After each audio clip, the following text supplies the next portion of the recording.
Saudi আরবের সঙ্গে প্রতিরক্ষা চুক্তিতে স্বাক্ষর করে মধ্যপ্রাচ্যের নিরাপত্তা বলয়ে প্রবেশ করছে পাকিস্তান। বিশ্লেষকরা বলছেন, এই চুক্তি বিশ্বের ভূ রাজনীতিতে বড় ধরনের পরিবর্তন আনতে পারে। সৌদি আরব ও পাকিস্তানের এই ঐতিহাসিক চুক্তি ন্যাটোর মতো একটি নতুন মুসলিম সামরিক জোট গঠনে পথ খুলে দিতে পারে। চুক্তির পর ভারতের উদ্বেগ বাড়ছে।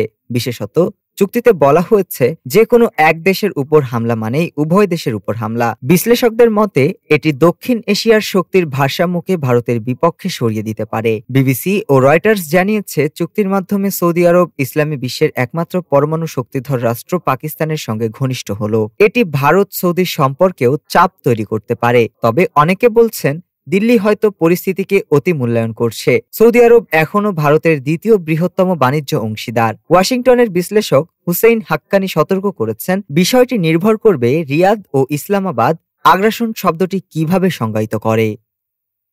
ডেস্ক রিপোর্ট, আজ বার্তা।